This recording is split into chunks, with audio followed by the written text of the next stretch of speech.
다음에 당사자 행위에 의한 소송의 종류로 넘어갈게 됐지. 소치하는 청구의 포기와 구별된다고 그랬지. 소치하는 소송 계속이 소급적으로 없어지면서 안 냈던 것처럼 되는 거지. 청구의 포기는 원고가 자기 청구가 이유 없음을 인정해 주면서 조서화되면 그게 판결 비슷하게 조서가 판결에, 그래서 용어 읽다 보면 이런 용어 나와. 판결의 대용물 이런 용어도 나와. 판결의 대신한 뭐 그런. 그렇기 때문에 확정 판결과 마찬가지 효력이 있다라는 조문도 있는 거야. 220조. 그런 등등. 소위 취하는 10-5 소송행위이므로 소송행위의 특성을 반영한 설명이 우리가 배웠던 그런 설명이 따라붙어. 3번 저번 때 얘기했던 그게 앞에서 문제가 되고 요거 시험 문제 사례 문제 가끔가다 물어봐. 그 3번에 해당하는 거. 그게 어떻게 물어보냐면 그 예로 예 바로 밑에 나오는 그런 류의 문제로 물어봐. 소치하를 했는데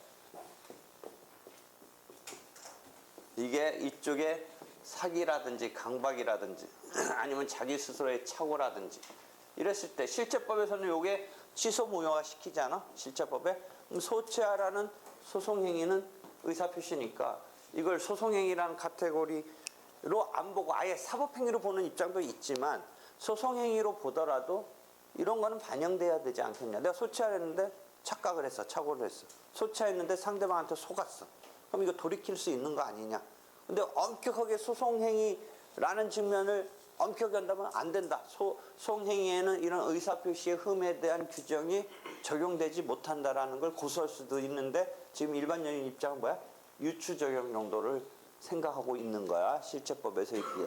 근데 유추 적용했을 때 이제 문제가 사기 강박 취소 이건데 착오 같은 경우에 이제까지 할 수 있는 건데 실제 그 와중에 완전한 전면적인 적용 내지는 유추 적용 말고 어떤 하나 입장이냐면 뭔가 이 사람을 구제를 해줘야 되는데 해서 중간에 하나 나오는 게 그게 더 일반적인 입장에 학설은 여기까지 막 가려고 하는데 실제 실무는 재심 사유에 해당하는 정도에서는 판결도 재심 사유가 있으면 취소시킬 수 있는데 451조에 있어서 재심 사유 중에 1항의 5호인가 보면 형사상 처벌받을 행위, 형사상 처벌받을 행위 정도면 판결조차도 재심에 의해서 취소시킬 수 있는데 그럼 판결까지 가기 위한 이 어떤 행위 등의 소송행위도 그런 정도는 생각해 줄 수 있는 거 아닌가. 그래서 재심 사유로서 형사상 처벌받을 행위 뭐 이런 것도 생각해 보는데 그래서 민법 적용 자체는 곧바로는 생각하지 않고 확정 판결에 대한 재심 사유의 유추 적용을 하고자 하는 판례 및 다수설 그다음에 아예 민법의 유추 적용 내지는 직접 적용을 하는 유력설. 그러니까 지금 일반적인 것은 재심 사유의 유추 적용 정도까지는 생각해 주는 거야. 그런 입장이지. 다시 돌아가서 보면 돼. 왜냐하면 동그라미 1번 여기서의 재심 사유의 유추 적용의 한계는 뭐냐면 그렇게 해서 뭔가 반영을 해준다고 하더라도 형사상 처벌받을 행위라는 재심 사유가 사기 강박은 사기죄 강박죄로 가는데 스스로 착오 일으킨 건 이게 무슨 상대방 무슨 처벌할 수 있는 죄에 의해서 되는 이게 사유가 아닌데 그럼 착오까지는 커버링이 안 되는 거 아니냐. 아예 민법의 유추 적용 내지는 민법에 직접 적용을 한다면 민법 착오 규정에 따른 처리도 가능하지 않느냐의 발상을 한 거야. 그래서 동그라미 2번이 동그라미 1번과 차이 나는 건 사기 강박은 재심에 의해서도 컨트롤할 수 있어. 재심 사유로. 그런데 착오까지도 커버링 하고자 하는 이런 전제에서 동그라미 2번 학설을 이해하면 돼. 앞에서 자세히 얘기했기 때문에 여기는 자세히 안 했는데도 불구하고 왜 여기서 또 하냐면 시험 문제 가끔가다 나와. 그런 거를. 그 다음에 시기는 이건 객관식 같은 데서 많이 나올 수 있지. 1심에서 한다는 건 이제 이해됐는데 항소심 막 대법원 이런 데서도 소치하를 하는 거야. 대법원 막 이런 데서. 그다음에 소치하랑 상소치하는 구별해야 돼. 소치하는 1심, 2심 거치면서 이 소 자체를 어디로 없애는 거냐면 애초부터 없애는 거지. 근데 상소치하 중에 만약 항소치하는 2심 갔다가 항소를 취하는 건 어디까지만 없애는 거야? 2심 초기까지 없애니까 1심이 남는 거지. 그렇지? 1심이 남는 거야. 제소금지는 항소치하 내지는 상소치하와 관련된 게 아니고 소치하랑 결부되어 있는 거지. 여기까지 왔는데 항소를 취하면 뭐야? 1심이 그대로 남는 거지. 소치하려면 여기까지 가지. 그러면 요 1심 판결을 보고 저번 때도 얘기했듯이 심정적으로 패소한 원고가 항소해놓고 소치하면 1심에 어디까지 다 없앨 수 있냐면 초기로 다 없애버리잖아. 초기화해버리잖아. 그러면 심정적으로는 좀 이상하지 않아? 안 이상해? 이상하지. 이상하지. 그러니까 뭔가 이상한데 우리는 일단 거기까지는 괜찮다고 해주는 거지. 뭘로 컨트롤한다고 그랬어? 1심에 본안 판결을 받고 나서 항소심에서 소를 취하는 것까지는 네 맘대로 해라. 물론 이제 상대방이 동의가 있다든지 전제로 하여튼 네 맘대로 해라. 근데 어디서 컨트롤해? 다시 똑같은 소송을 내면 안 된다라고 267조에 2에서 얘기했지. 그지? 그치? 하여튼 그렇게 걸려들 수는 있지만 항소심, 상소심에서 소치하는 거를 막지는 않는다. 그러니까 이 소치가 어디까지 가능해? 확정되기 전까지 가는 거야. 대법원까지도 가능한 거야. 대법원까지. 그렇지? 그 얘기를 하고 있어. 시기. 그 다음에 10-7 피고의 동의가 필요하다. 단독의 의사표시이긴 하지만 피고도 맞대응하기 시작한 이후로부터는 피고가 이 승부를 자기도 뛰어든 이상은 이제 네 맘대로 못한다. 원고 네 맘대로 못한다. 내가 오케이 해줘야 된다. 근데 오케이를 해주면 되는데 오케이 해주지 않고 그냥 시간이 흘러가면 어떻게 되느냐 뭐 이런 것도 있어. 피고의 동의가 없으면 취하할 수 없다. 그런 게 있지. 제출 봐. 피고의 동의를 요하는 경우에 피고의 동의도 서면 또는 말로 법원에 해야 되는데 피고가 확실히 동의도 이의도 하지 않고 방치한 경우에는 취하의 의사표시를 하고 나서 이주일이 경과하면 동의한 것으로 본다. 뭐 그런 조문도 있어. 그러니까 여기서 보통은 소치 안 하면 피고가 거기서 까탈 부리는 급 정도 되는 거면 이제 이런 지식, 법적 지식이 있는 거고 보통은 피고 입장에서는 본안에 관해서 응선을 했지만 원고가 꼬랑지 내리겠다면 뭐 피고도 그냥 뭐 더 진행 안 하는 것에 대해서 피고가 뭐 나름대로 편해졌다고 생각해서 뭐 문제 안 삼겠지만 지금 상정하고 있는 건 뭐야? 피고가 한판 붙자라고 뭐 자기가 적극적으로 소송을 낸 건 아니지만 그 다툼에 있어서 상대방이 내온 것에 대해서 자기도 한판 붙으려고 했는데 거기서 꼬랑지 내리려고 하니까 아니 나는 뭐 지금 내가 여태 너 때문에 속 썩은 것 때문에 여기서 어떻게든 내가 승부 내야겠어. 너 다시 한번 그런 짓 못하게 내가 딱 여기서 목덜미 잡고서 안 놔줄래 라는 마음가짐이 있을 수 있다면 동의 안 해줄 수도 있다는 거지. 그런 마음이라. 그러니까 승기가 원고가 꼬랑지 내는 게 뭔가 공격했다가 만만치 않다라는 걸 느껴서 뭐 내렸는데 피고 입장에서는 이제 보니까 그냥 이거 아예 끝끝내 가는 게 낫겠다. 여기서 해결하는 게 낫겠다 싶으면 이제 안 해줄 수도 있다는 거지. 근데 심정적으로 보면 뭐 피고 입장에서는 원고가 안 하겠다니까 피고가 뭐 그러니까 그런 소극적 태도는 우리가 법이라는 게 항상 뭐야? 소극적 태도에 대해서 어떤 의미를 부여할까지.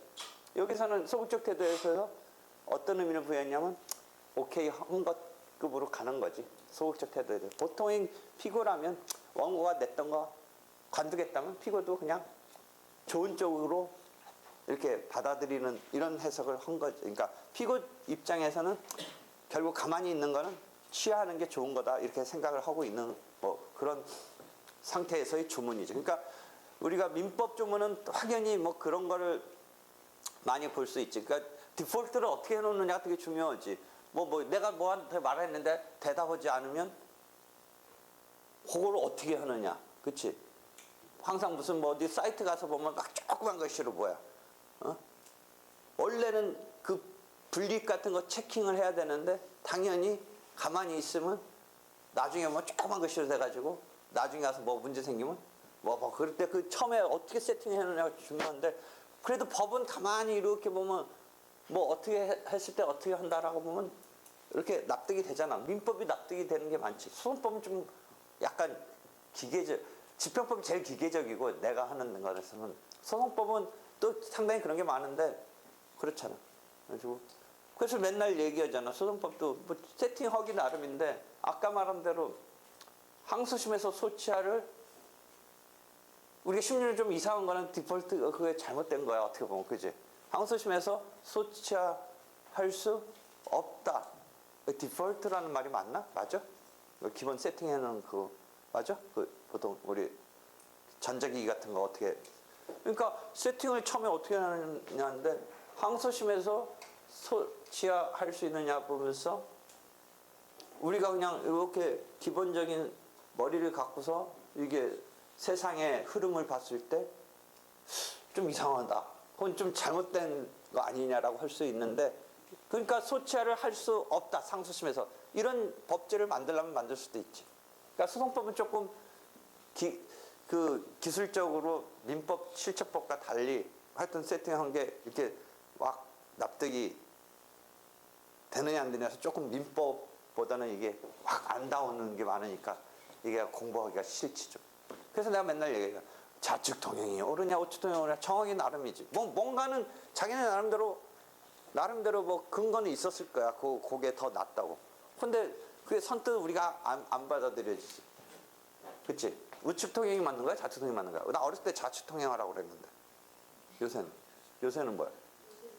뭐 얘기하는 거야? 그러니까 이게 납득이 이렇게 되면 쉬운데 안 되는 게 많이 있으면 곤혹스럽다는 거지. 뭐 얘기하다 또 이렇게 왔노? 서태지 사건 써놨네. 서태지 사건. 이지아가 서태지를 상대로 냈던 소송을 취하했는데 서씨 측이 부동의서를 법원에 제출해 법정. 서 씨는 상대방 측이 소를 제기했고 이지아 측이 했고 네 맘대로 소를 취하했다. 따라서 본사과는 또 소치하를 일단 하고서 약간 후퇴하지만 또 호시탐탐 뭐 어떻게 할지 모르니까 내가 이 상황에서 끝끝내 싸워보겠다. 상황 알겠지? 지금 서태지 측에 말하고자 하는 바가 그런 거잖아. 아까도 나도 얘기했고 부동의서를 제출했다 한다. 서 씨가 부동의서를 제출함에 따라 이 시간에 했던 의제 소송 끝나지 않고 그대로 진행된다. 그치?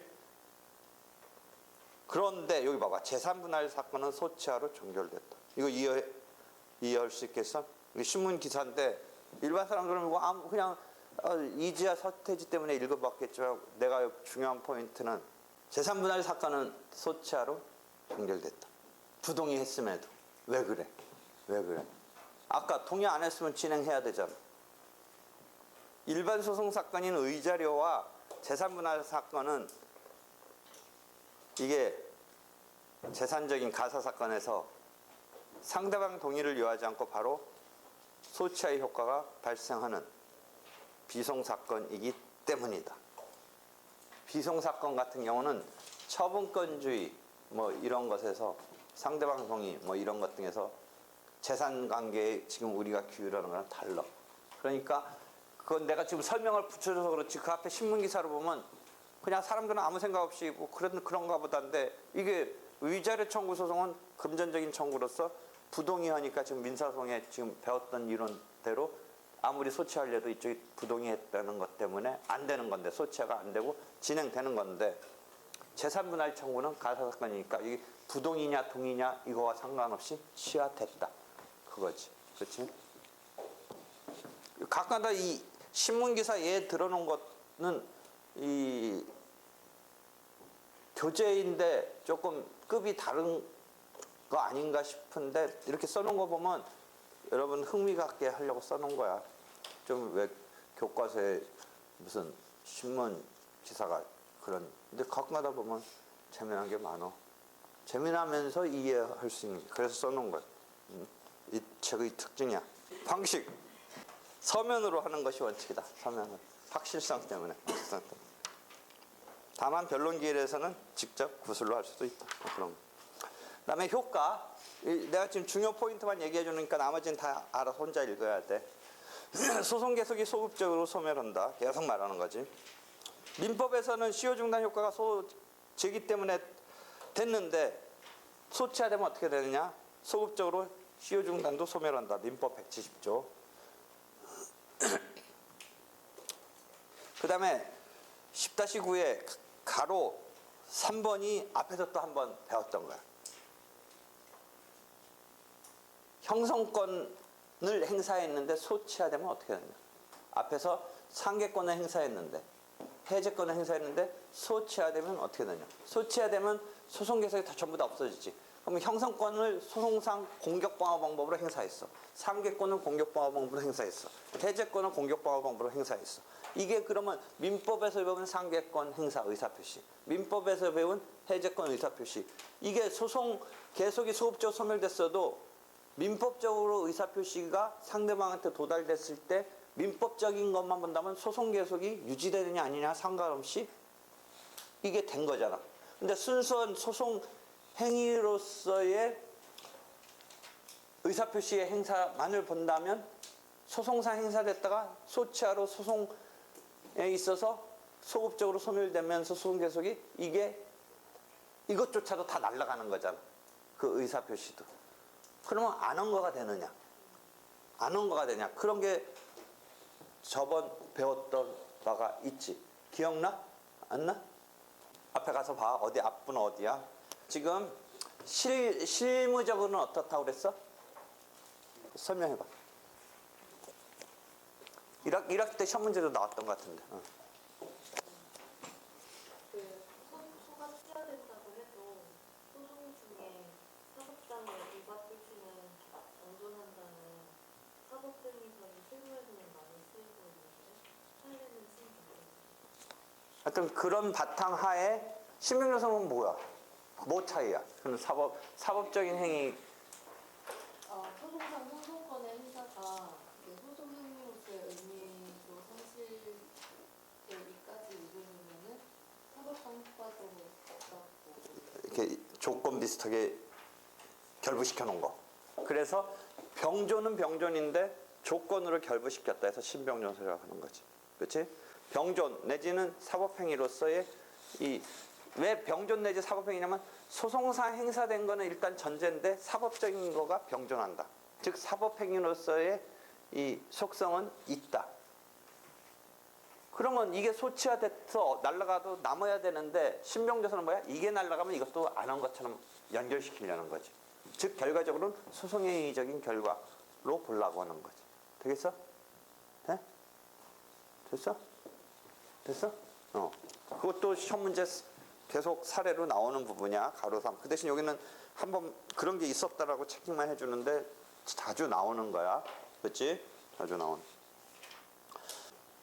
그 다음에 또 가로 4는 소치와 유무에 대해서 다툼이 있을 때 그 매듭 짓기 위해서 소송 종료 선언을 한다. 뭐 그거지. 그 다음에 제소금지 계속 얘기했지. 제소금지. 포인트는 뭐냐면 상소심에서 소치화했을 때 뭐 갖고 계속 물어보냐면 1심 판결이 있고 나서 상소했을 때의 상황인데 그 1심 판결이 본안 판결일 때마냐 1심 판결이 부적법 각하의 수송 판결을 갖고 항소가 됐을 때의 소치하는 제소금지에 걸리지 않아. 그걸 자주 물어봐. 그래서 1심의 판결이 무조건 다 요건에 들어가서 제소금지에 걸리는 상황으로 가느냐가 아니라 본안 판결만 갖고 제소금지로 걸어. 소송 판결은 아직 본격적인 싸움에 대한 판단은 아니기 때문에 제소금지로 걸지를 않아. 제소금지를 거는 거는 1심 판결이 있은 뒤에 상소심에서 소치한 거야. 상소치하는 아니고, 즉 항소치하는 아니고. 그 대신 그런데 1심 판결은 본안의 경우 그게 포인트야. 1심의 본안. 그치? 다만 여기서 그럼 동일한 사건이 뭐냐? 우리가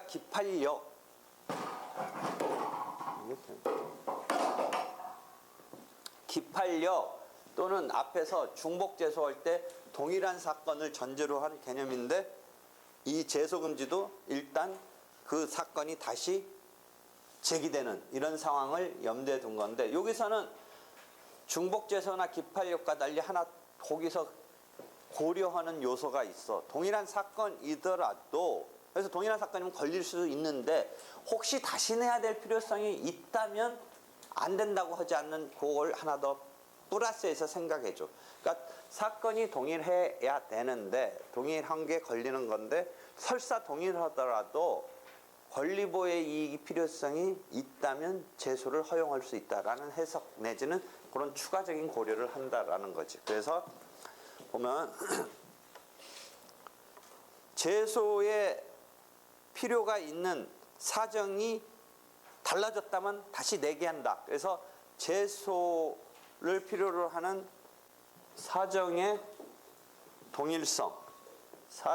동일성까지 고려한다. 이거지. 사정의 동일성. 요게 그래서 거기 볼드체로 써놓은 게 하나의 중요한 다른 그런 상황이지. 기팔력. 그 다음에 중복제소 할 때는 동일한 사건 다음에 이런 거 얘기는 없어. 근데 제소금지에서는 그런 얘기가 있어. 그래서 어떤 게 사례로 나오냐면, 항소심에서 소를 취하했어. 일단 요거랑 항소취하랑 구별해야 된다고 그랬지. 항소취하는 항소심만 없애서 1심이 그대로 이제 확정되는. 사실은 나중에 항소심 가서 보면 뭐냐면 1심 판결이 송달되고 송달된 데부터 2주일 이내에 항소를 하는 거잖아. 이런 상황도 있어. 판결문 받자마자 항소를 했어. 그 다음에 항소를 취하했어. 그 다음. 그러니까 3일째 항소를 하고 판결문 받고, 예를 들어 7일째 뭐가 좀 생각이 뭐였나 항소를 취하했어. 그럼 좀 아까 1심이 그대로 이제 마무리되는 거지. 항소했던 게 취하됐으니까. 그런데 거기에 뭐가 있냐면 7일째라고 그랬어. 그럼 항소 기간이 2주를 주고 있기 때문에 그때 뭐 다시 하냐면 항소를 다시 해. 다시 우리가 일반적으로는 항소했다 항소를 취하면 1심이 그대로 확정되는 거다라고 얘기하지만, 아주 극적인 상황은 1심 판결을 송달받고 예컨대 3일째 항소하고 7일째 항소 취하를 해서, 그럼 항소 취하면 확정됐느냐인데, 물론 그거에 그렇게 갈 수 있는데 거기서 아직 항소 기간이 남았기 때문에 그 사이에 항소를 하는 경우는 1심이 확정되는 게 아니라 다시 항소심이 열려. 항소를 취하했다가 항소 기간 내에 항소를 다시 한 것까지는 어떻게 할 수가 없어. 아주 그런 특이한 상황은 있는데, 일반적으로는 항소를 취하하면 1심이 그대로 남은 상태에서 항소를 없앤 거 아니야. 그러니까 그냥 시간 흘러가면 1심이 최종 결론이 된다. 이 이야기를 하다 보니까 혹시 특이한 상황도 있다는 거지. 특이한 그런 상황. 특수한 상황 이해했어? 이해했지? 그래서 실제 시험 문제는 그 예 같은 게 많이 나와. 예. 1심에서 이겼어. 이겨가지고 항소는 상대방이 했어. 피고가 항소를 하고 상대방이 했어. 그래서 근데 항소심에서 상대방이 뭐라고 하냐면, 더 좋은 토지를 줘라. 이건 내가 꼭 우리 뭐 부모 뭐가 묘가 있다든지 부모의 뭐 어떤 유산 같은 게 의미가 있으니까 하여튼 상정하건데 딴 거를 좀 네가 받고 이거는 그냥 네가 이겼지만 내가 그 정도에 해당한 뭘 주겠다. 이렇게 해서 이 사람이 소를 취하해 줬어. 원고가 소를 취하해 줬어. 근데 나중에 보니까 이게 이 땅이 쓸모없는 땅이야. 대신 받기로 한 거. 이 사람의 구제책 이런 게 일반적으로 물어봐. 쟁점이 두 개 여기에 도사리고 있어. 첫 번째 쟁점은 소를 취하했는데 상대방이 강요에 의해서 또는 사기에 의해서 내가 속아서 했다. 내지는 내가 착각에 의해서 착오에 의해서 했다. 요걸 때는 아까 뭐를 끌어들여서 여기 논증해 나가야겠어. 소취하라는 소송행위에 의사표시의 흠이 있을 때 어떻게 되느냐. 그렇게 해서 그걸 구제를 받으려면 그 룰을 어떻게든 적용시켜야겠지. 되겠지? 그러니까 재심 사유의 유추 적용은 사기 강박으로 구성한다면 그 정도로 되는데 착오는 안 되니까 뭐 그런 설명 등이 들어가야겠지. 그지? 그다음 두 번째의 구제책은 어떻게 돼? 이 사람이 1심 본안 판결 받고 소치하였으니까 어떤 방법이 만약 할 수 있냐면 그건 그것대로 상대방한테 속았지만 다시 그럼 한번 내볼랬더니 뭐에 걸리는 거야 이번은.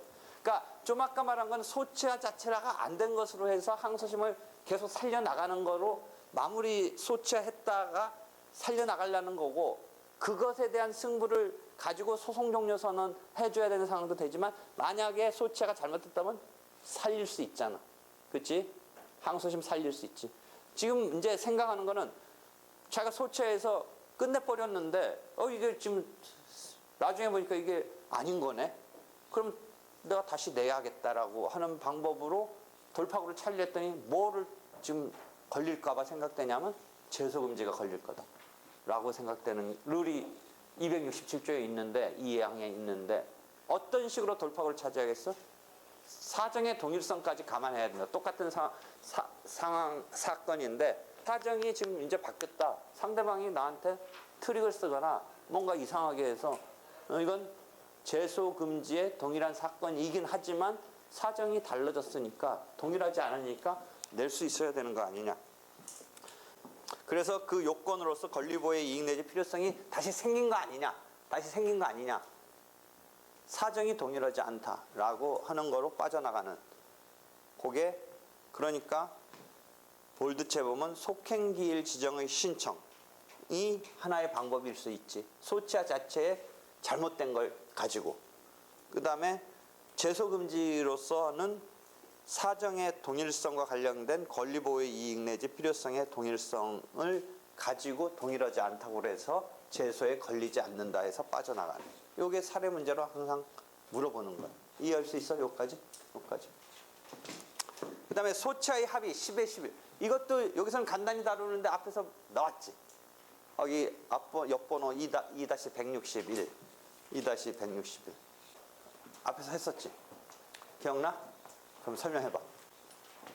소치하 자체를 의사표시로 하면 되는데 왜 당사자끼리 소치하기로 합의를 하느냐가 일단 출발점이야. 그럼 뭐야? 뭐라는 용어가 하나 나와야 되냐면 임의소송이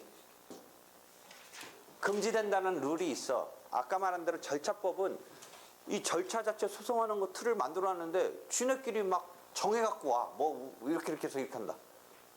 소치하라는 제도가 딱 있고 그렇게 하는 건데 당사자가 무슨 계약을 맺어가지고 막 해온 거야. 막 그런 게 뭐가 있어. 증거에서도 막 자기네끼리 어떤 증거는 쓰지도 못하게 하고 어떤 증거는 쓰고 막 이런 증거의 계약 같은 것도 있을 수 있고 해서 그런 것을 다 소송계약이라고 그래. 근데 지금 말하는 건 소치하 합의도 하나의 계약적인 유형인데 이게 뭐에 걸리나? 임의소송, 네 맘대로 막 뭐 만들어 갖고 와. 소송에서 효과를 부여하는 어떤 것 등을 당사자가 합의해 갖고 와. 그런 것을 인정할 거냐 아닐 거냐인데 임의소송을 과거에 금지한다는 룰이 있었어. 그래서 그때 임의소송은 룰을 자기네들이 절차적인 룰을 막 갖고 온 거야. 금지한다는 룰이 있었는데 이 소치하 합의 정도는 원래 처분권주의에 의해서 소치할 수 있는 거고 하니까 그걸 개인한테 사적 자치로 주고 있는 그걸 합의했다고 해서 꼭 지금 또 안 된다고 할 게 뭐냐. 소치하라는 룰은 지금 소송법에 효과를 주고 있지만 하느냐 마느냐는 개인한테 할 수 있도록 해줬는데 그거 뭐 그럼 합의해갖고 했으면 뭐 그거 안 된다고 할 필요는 뭐가 있느냐. 그러니까 처분권주 변론주의 등이 당사자 주도의 이런 상황에서 소치 합의 같은 것을 굳이 임의소송 금지한다는 룰을 더 씌울 필요는 없다. 그래서 일단 합의한 건 유효하다. 합의한 건 유효하다. 뭐 합의해왔어. 소치하 자체는 이렇게 아까 서면으로 해서 한다는 게 기본 원칙은 말로 할 수도 있지만 했는데 소치 합의는 자기네 소송 바깥에서 한 거잖아. 그럼 그게 제대로 되면 소치하 합의에 따라서 원고가 소치하 해주면 되는데 문제는 이제 원고가 소치하를 안 하네. 그럼 피고는 너랑 나랑 소치하기로 합의하지 않느냐. 그럼 왜 합의를 했겠어, 소치 합의. 뭔가 진행에 대해서 서로 원만히 타결책을 찾은 거잖아. 그러니까 타결책을 찾고 이제 그 마지막에 그럼 너 소 냈던 거 거둬라. 뭐 이렇게까지 가서 합의를 해놓은 건데 지금 이게 그래서 소치하를 했으면 문제될 건 없는데 이게 소가 유지되고 있네. 진행되고 있네. 원고가 결국 소치하를 안 하고 있는 거네. 원래 소치하 합의에 따라서 원가 소치해주는 것을 상정했던 이게 흐트러졌네. 이랬을 때 어떻게 처리해야 되느냐. 소치하 합의는 우리가 기본적으로 사법적인 계약 아니냐. 근데 이걸 소송법에 의미 있는 소송계약으로 승화시킬 거냐. 그래서 소송계약으로 보는 입장도 있고 여전히 사법계약으로 보는 입장도 있고 실제 실무나 학설의 대부분은 그 사법계약으로 볼 때 소송에서의 의미를 어떻게 부여하냐면 요 소송상 소치하기로 한 합의를 있다는 것을 법원에 나타내면 항변처럼 취급해서 뭔가 소송을 종료시킬 수 있는 근거로 쓰일 수 있게 해주는 항변권 발생설이 판례와 학설이라고 했지. 그래서 항변처럼 취급해줘서 이걸 근거로 사법계약인데 이걸 바탕으로 항변이 된 거야. 그러니까 우리가 어떤 사법적으로 변제했으면 변제했다는 걸 항변으로 쓰듯이 소치하 합의라는 거는 소송에서 소송이 소치화되는 효과를 가져올 수 있다는 이유로 쓰일 수 있게 해주는 역할을 한다는 게 항변권 발생설이야. 기본적으로는 사법계약서를 바탕을 두고 있는 거지. 그게 일반적인 입장이지. 그래서 소치하 합의가 있었음이 제시되고 그 소치하 합의가 정상적으로 된 거라면 이것을 어떻게 시킨다? 이 소송을 소의 이익이 없다고 그래서 권리보호의 이익 내지는 소의 이익이 없다고 그래서 부적법 각하시키는 이 틀을 쓴다는 게 실무와 학설의 입장이다까지 얘기했지. 맞아? 그러니까 여기서는 잠깐만 얘기해 주는 걸 앞에서 했기 때문에 이것도 시험 문제 억수로 나오지. 항변권 발생설이 시험 문제 억수로 나오지. 그다음에 소치하 간주. 한 번 배웠어. 소치하 간주는. 간주지. 간주. 조문은 어디에 있어 그러니까? 소치하 간주. 267조의 소치하 조문 다음에 있네. 268조에. 간주야. 어떤 경우야? 쌍방이 소송을 내놓고 열심히 싸워야 되는데 한 차례 불출석했고 그 다음에 연속이면 말할 것도 없지만 꼭 연속이 아니더라도 또 그 뒤에 언제 기일에 안 왔고 둘 다. 그렇게 되면 기일을 더 안 잡아. 이 두 사람 뭐냐 하고서 법원이 그냥 이거 계속 안 오는 거야. 연속일 필요는 없지만 두 차례 안 오는 거야. 그랬을 때 더 안 해. 그리고 30일 정도를 기다려봐. 30일 이내에 와서 열어달라면 뭐 못 이기는 척하고 열어주지만 하여튼 30일 내에 열지 않으면 소치하로 간주한다. 소송에 와서 뭐야? 하겠다고 했는데 둘 다 안 와. 한 차례도 아니고 두 차례씩이나. 그러면 이거 뭐야 이거 뭐. 그러면 원래는 뭐야? 당사자가 소송 바깥에서 두 명이 계속 한 차례도 아니고 두 차례 안 오면 요거 냈던 거를 뭔가 한 명이 안 오는 한쪽 당사자가 안 오는 경우와 달리 두 쪽이 안 와버리는 거는 뭔가 소송 바깥에서 얘네들이 싸움을 나름대로 해결한 거 아닌가 뭐 이런 생각을 할 수 있고 그렇다면 해결됐으면 소를 취하해 줬었어야 되는데 소는 그냥 놔둔 이 사람들이 그냥 자기들끼리 해결하고 안 온 거야 법정에. 그랬을 때 룰을 어떻게 우리가 합리적으로 처리했을까라는 걸 묻는 거야. 이건 이해되잖아. 실질적으로 소치하는 안 했지만 이 상황이 법원의 입장에서 볼 때 내지는 우리 법에서 볼 때 어떻게 하겠다는 거야? 법이 소치한 거로 간주하겠다는 거야. 그치? 그래서 268조에 있는 거야. 그때 포인트는 두 차례는 여기서는 두 차례는 연속적일 필요가 없다가 포인트였다고 그랬지. 그 다음에 변론 준비 절차가 열렸을 때랑 변론이 열렸을 때의 두 차례가 연결되느냐. 그건 아니라고 그랬어. 아니라고 그랬어. 그 다음에 1심과 항소심은 둘 다 변론이라고 했는데 그거 연결되느냐. 그것도 아니라고 그랬어. 이 두 차례가 연결이 안 돼. 변론 준비 절차와 변론도 연결이 안 되고 변론 속에서도 1심에 한 차례, 만약 2심에 한 차례도 연결이 안 돼. 그 심금마다 두 차례라는 것으로 통과해야 돼. 그럼 항소심에서 만약 1심 한 번, 항소심 한 번은 안 되지만 항소심에서 두 번의 이 상황이라면 그때는 소치하 간주가 아니라 항소치하 간주야. 항소치하 간주. 268조에 사망인가 사항을 보면 아마 조문이 있을 거야. 한번 읽어봐봐. 그때는 항소치하로 간주한다. 268조 사망인지 사항인지 한번 봐봐.